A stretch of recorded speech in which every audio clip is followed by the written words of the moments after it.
اهلا وسهلا، كيف نتوما؟ كنتمنى تكونوا بخير وعلى خير وكنلقاكم هذا الفيديو في اتم الصحه والعافيه ان شاء الله يا ربي.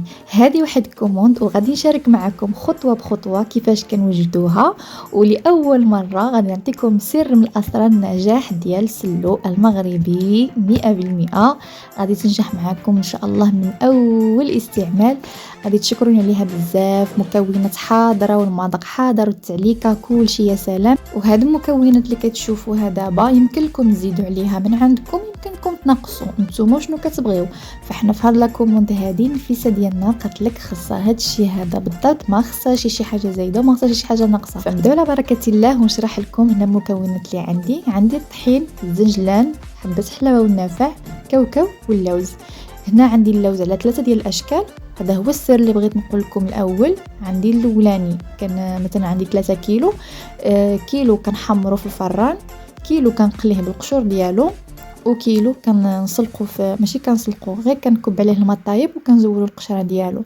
هذه هي الطريقه باش كيجي شي حاجه مغايره. المذاق يا سلام البنات، غير تبعوها وغادي تعجبكم. فبالنسبه للطحين البنات ولا اي مكون غادي تحمروه ضروري ما يجيش فايت فيه داك الطياب وما يجيش يخضر بين وبين. يعني الحاجه غتعملوها عملوا بالكم معاها. بحال دابا هاد الطحين حمروه شويه بشويه حتى تحصلوا على اللون اللي مذهب وكتستيوه بحال كيف ما كيف بالكم في الفيديو.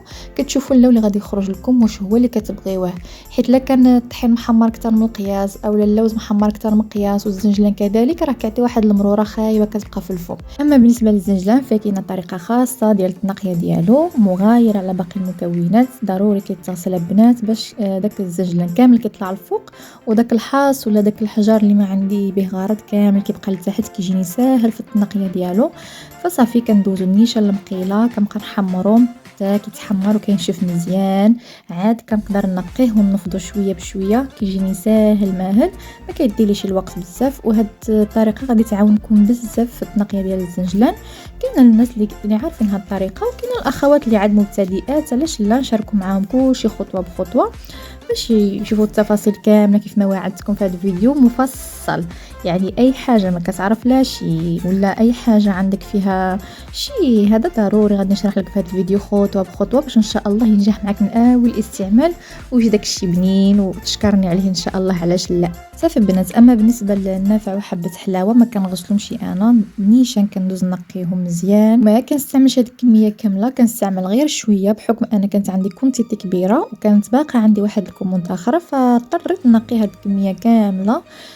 وصافي وخدمت بها 2 ديال الكوموندات. فانتم يمكن لكم تعملوا غير شويه وتقدروا تخلطوا المكونات وتقيسوا وتشوفوا واش باقي خصكم النكهه ديال النافع وحبه حلاوه ولا لا.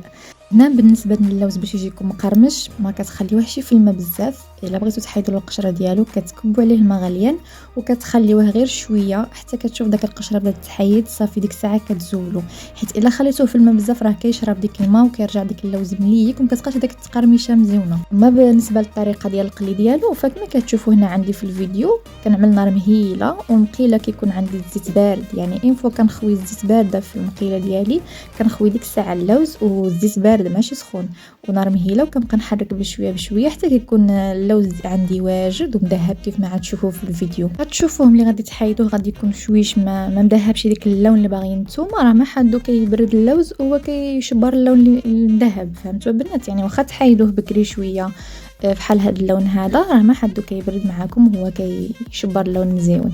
فهاد الشيء اللي بغيت نشرح لكم هنا في هذا اللوز. عندي هذه الطريقه هذه ديال اللوز بلا قشره ديالو في الزيت.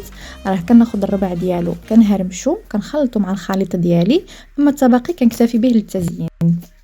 اما بالنسبه لهذا اللوز اللي عندي مقلي بالقشره ديالو في الزيت فكنطحنو حتى كيولي كيطلق الزيت ديالو كيعطي واحد المذاق مزيون. كذلك ومثال اللوز اللي عندي محمر في الفران حتى هو كنطحنو حتى كيطلق الزيت ديالو عاوتاني كيطلق واحد النكهه مغايره. استمر بنفس الطريقه. وهنا اخر مكون اللي هو الكاوكاو حتى هو كذلك ومثال كنقليه في الزيت وكنوضعوه على جنب. فداك الزيت اللي كنقلي فيه الكاوكاو واللوز ما كنسيبوش، انا كنحتفظ به باش حتى هو كنضيفه للخليط. فمن بعد ما كنخلطوا النواشف كامله كيف ما كتشوفوا عندي هنا الطحين، عندي الزنجلان، عندي اللوز اللي طحنته مزيان حتى تعلق، نافع، حبة حلاوة مطحونين، عندي القرفة حتى هي، سكر كلاصي. المهم غادي تشوفوا كلشي هنايا على عيناكم. عاد اخر مرحله كتجي اللي هي الزبده تكون نوعيه ممتازه، يعني شي زبده تكون مزيونه ماشي كاليتي عاديه. كندوبها حتى كترجع مذهبه، كترجع نوازيت. كنخلطها مع داك الزيت اللي قليت فيه اللوز والكاوكاو، وكنخلط بها السلو ديالي، فكيجي واحد المذاق رائع رائع. ما نعاودلكمش على البنه اللي كتجي فيه. كنكون وصلنا لنهايه الفيديو، واللي عجبته الطريقه ديال السوف ديالنا وبغى يكوموندي مرحبا على الراس والعين، دخلوا عندي الانستغرام غتلقاوها في صندوق الوصف. وشكرا بزاف على التفاعل ديالكم، كيعطيني تحفيز كبير نكمل معاكم. وما تنساونيش باللايك واشتركوا في القناه باش يوصلكم كل جديد. كنبغيكم بزاف، ونتلاقاو في فيديو جديد ان شاء الله.